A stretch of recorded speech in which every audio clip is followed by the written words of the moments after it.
friends, welcome to our YouTube channel called as Dedicated Nurse Educator. Today we are going to discuss about the one of the important topic related to the COVID-19 pandemic. Many patients and many of our relatives and friends told that they are having the one of the important symptom, that is loss of the smell and loss of the taste from their during the time of the inpatient as well as after the getting the infection. Loss of the smell is called as anosmia and change of the smell is called as parosmia. So why this actually occurs in this COVID-19 pandemic? Why the patients, those who are positive and going to be positive, it is also called as warning sign.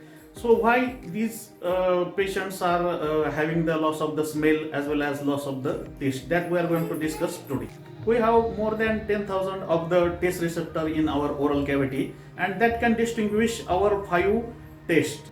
We have more than 350 types of the smell receptors, and that can distinguish more than 10,000 type of the smell, which is situated in same way in the nasal cavity. We have the inside epithelium, that is also called as olfactory epithelium, and olfactory nerve is an nerve which gives the sense of the smell.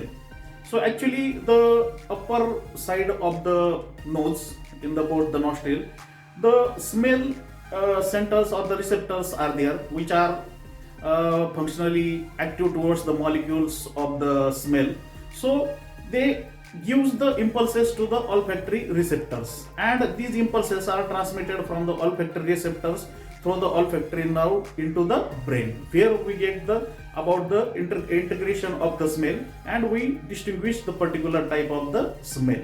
When a person get into contact with this COVID-19 virus, that virus goes into the nasal cavity and it stuck into the nose where the olfactory epithelium is there.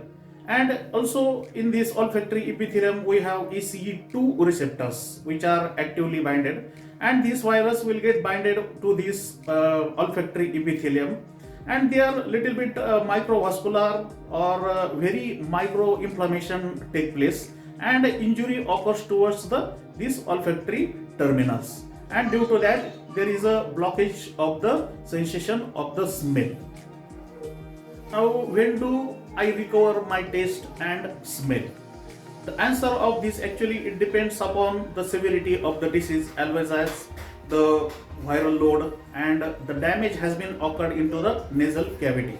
Ultimately, the reasons for the loss of the smell and loss of the taste is actually the nasal blockage, then number 2 nasal discharge, and number 3 nasal congestion. So to have the proper recovery from this loss of the smell and loss of the taste, we have to take the regular steam inhalation, we have to take the multivitamin supplementary. So to find out this association of how the smell goes and how the taste loss occurs, the many studies has been conducted on the patient as well as on the autopsies also, and from these are some of the findings which I have been sharing with you. So thank you so much for watching this video.